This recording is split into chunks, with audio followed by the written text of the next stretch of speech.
Bom dia, irmãos. A graça e a paz do Senhor Jesus. Eu gostaria de compartilhar com vocês neste dia mais uma palavra do Senhor que se encontra ali em Lucas capítulo 9. Né? Lucas capítulo 9, do verso 37 ao 43. Diz assim: No dia seguinte, ao descerem eles do monte, veio ao encontro de Jesus grande multidão. E eis que dentre a multidão surgiu um homem, dizendo em alta voz: Mestre, suplico-te que vejas meu filho, porque é o único.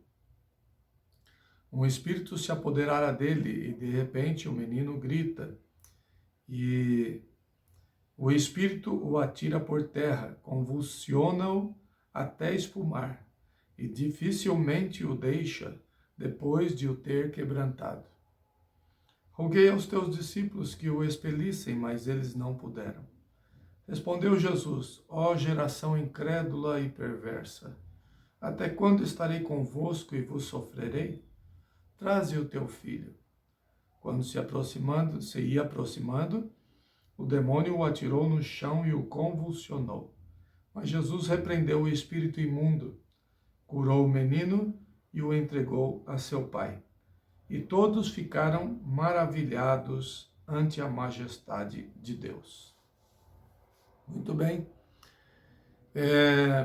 Esse texto que nós lemos, ele nos fala a respeito de um pai que estava desesperado com a situação de seu filho.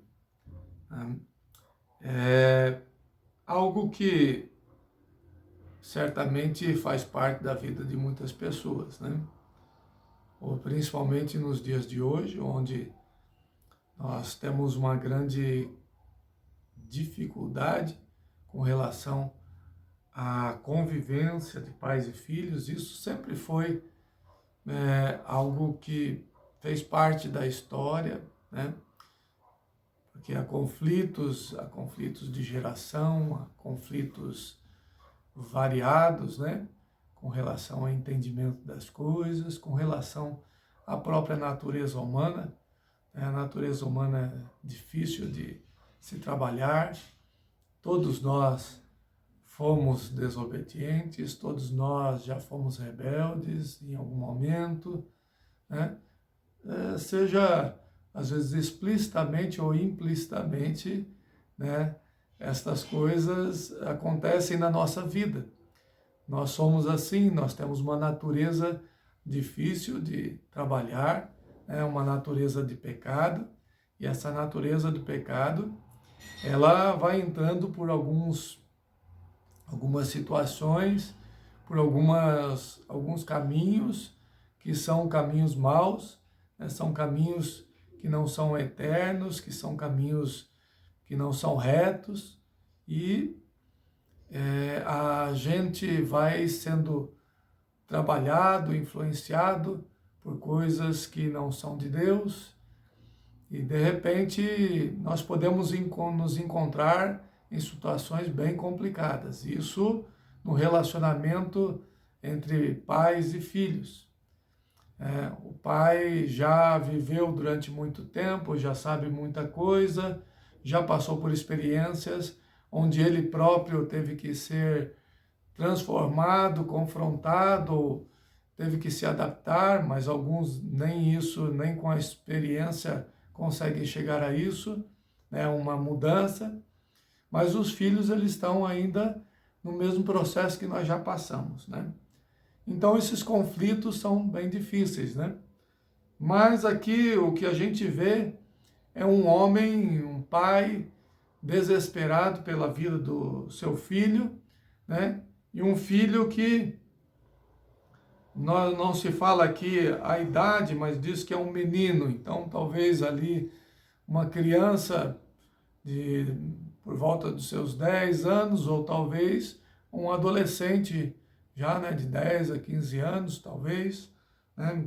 Imaginamos que seja isso, né, por ser chamado de menino, né?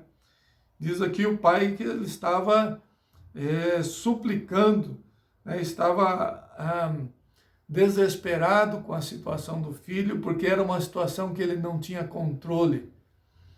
E essas situações são coisas que nos pegam na vida e a gente pensa que a gente tem solução para tudo, mas tem certas coisas que a gente não consegue trabalhar sozinho, que a gente não consegue resolver na nossa força, né?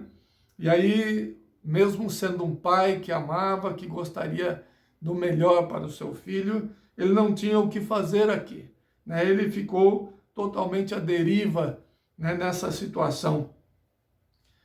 Mas no caminhar dele, ele certamente estava procurando médicos, estava procurando pessoas, curandeiros e outras coisas mais. E nesse caminhar, ele chega a um encontro, né, com alguns discípulos de Jesus. E aqueles discípulos tinham ali visto Jesus fazer muitas coisas, mas eles ainda não tinham experimentado, talvez, muitas coisas. Diz aqui que Jesus já tinha dado instrução para eles, né, em alguns momentos. Veja só, no capítulo 9 mesmo, no início, diz assim: tendo Jesus convocado os 12, deu-lhes poder e autoridade sobre todos os demônios e para efetuarem curas. Também os enviou a pregar o reino de Deus e a curar os enfermos. Né? Veja só que Jesus já tinha ordenado aqueles discípulos que expulsassem os demônios. Eles não somente tinham ordenado, mas tinha lhes dado autoridade para fazê-lo. Mas no confronto com este rapaz, né, com este menino, filho deste homem, estes discípulos não puderam fazer nada. E Jesus fica até bravo com eles, né? Diz aqui, Jesus diz assim: ó geração incrédula e perversa, até quando estarei convosco e vos sofrerei? Traze o teu filho. Irmãos, será que Jesus não tem ficado um tanto chateado e, vamos dizer, se ele estivesse aqui conosco, né, pessoalmente, será que ele não ficaria um tanto também chateado com a maneira que a gente tem o servido, a maneira como a gente tem agido diante das circunstâncias, né? Ele chama estes homens de geração incrédula e perversa. Ele está falando para os seus discípulos, para aqueles outros que tinham ficado, porque Jesus tinha subido ao monte, né? Naquela passagem da transfiguração, na experiência da transfiguração, estava ali Tiago, João e Pedro, estavam junto com ele, né? Mas os outros discípulos tinham ficado, e os outros que não são tão conhecidos não conseguiram resolver aquele problema. E Jesus fica realmente bravo com eles, fica de uma certa forma até irada pela maneira que ele fala, né, com aqueles homens. Ninguém fala para alguém dizendo assim: ó, geração incrédula e perversa, com um sorriso nos lábios, né? Ó, geração incrédula e perversa. Não. Jesus estava, de certa forma, irado com eles. Por quê? Porque Jesus tinha lhes dado autoridade e poder. Já lhes tinha concedido autoridade sobre os demônios, para expulsar os demônios. Aqueles discípulos não tinham conseguido. E aí Jesus até diz assim: até quando estarei convosco e vos sofrerei? Ou seja, até quando eu vou ter que aguentar a incredulidade de vocês? Irmãos, nós não podemos ser incrédulos, nós temos que ser daqueles que creem e que enfrentam as situações com autoridade, na autoridade que Jesus Cristo nos concedeu.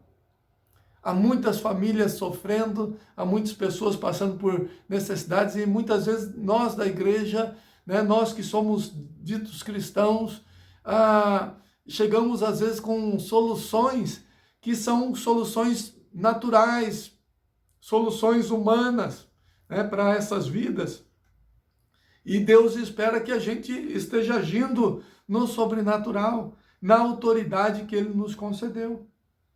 Então, como que nós trataríamos com este homem, este rapaz, esta criança, ou menino que estava endemoniado e o demônio estava ali judiando daquela criança, né?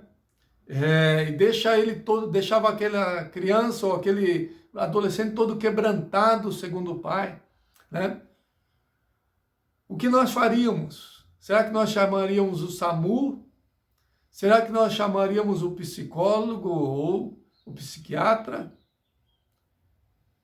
Já vi cenas desse tipo em igrejas onde tenta se resolver a questão com soluções humanas. Há questões humanas, mas aqui o fato é que havia um demônio que estava atormentando aquele rapaz. A igreja precisa atuar sobrenaturalmente que eu digo pela fé em Cristo Jesus em todas as circunstâncias, irmãos.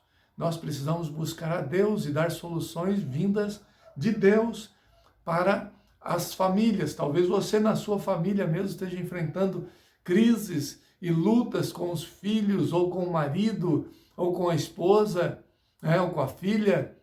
Deus quer que você atue sobrenaturalmente. Não é sair por aí espancando ou fazendo coisas terríveis que não é aquilo que Deus quer, mas é você tendo sabedoria de Deus, amor de Deus, tendo autoridade de Deus. Se são questões espirituais, precisa se repreender, precisa se agir em oração. E num outro texto, Jesus, nessa mesma passagem, nesse mesmo acontecimento, ele vai dizer que há castas, há demônios que só saem com jejum e oração, né? Ou seja, a consagração da nossa vida a Deus é que vai trazer os resultados que nós precisamos. É preciso você se consagrar, é preciso eu me consagrar, é preciso que nós todos estejamos na presença de Deus para que Deus esteja agindo em nosso favor. Então, nós temos situações difíceis acontecendo nos dias de hoje, mas nós precisamos também estar atentos às questões espirituais. Como que nós podemos agir espiritualmente? Como que nós podemos dar solução às vidas? Como que nós podemos entregar uma palavra de vida, uma palavra de esperança, né? Nós cristãos temos a viva esperança, nós cristãos temos autoridade no nome de Jesus, nós sabemos que o nome de Jesus é poderoso para libertar vidas, para desfazer as consequências do pecado na vida das pessoas, né? Para trazer paz, para trazer vida e alegria aos corações. Mas muitas vezes nós agimos como se isso não fosse uma realidade. Nós precisamos de pregar Jesus, nós precisamos levar Jesus, nós precisamos de atuar em nome de Jesus nas famílias, para que elas possam encontrar a vida de Deus, a paz de Deus, o amor de Deus, a vida eterna em Cristo Jesus, e verem assim a libertação e a transformação de suas famílias. Quando Jesus chega, ele chega de um tempo de consagração, de um tempo de comunhão com Deus. Ele está descendo do monte para encontrar aquelas pessoas. E cheio da autoridade e de poder, ele ministra na vida daquele filho, daquela criança, e ela é liberta.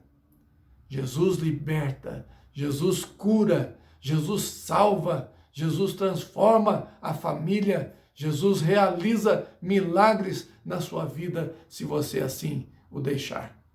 E se você assim crer, e você em nome de Jesus pode agir e abençoar a vida dos seus filhos, a vida da sua família, e ter, às vezes momentaneamente, na hora, de repente, mas às vezes por anos, você vai ter que lutar, mas você vai ver a vitória de Deus na vida da sua família. Não desista, não desista, não jogue a toalha. Continue orando, continue abençoando, continue intercedendo, continue profetizando sobre a vida da sua família, e certamente ela será uma família normalizada, transformada e cheia da presença de Deus e da paz de Deus no seu convívio, nas suas situações difíceis. O Senhor dá transformação, o Senhor traz alívio, o Senhor traz concórdia, né? O Senhor traz bênção na vida da sua família, na sua vida pessoal e nos seus relacionamentos. Que a paz de Deus esteja sobre você, sobre a sua família. Fique com Deus e Deus está certamente contigo quando você crê e age na autoridade do Senhor Jesus. Em nome de Jesus, Deus te abençoe. Amém.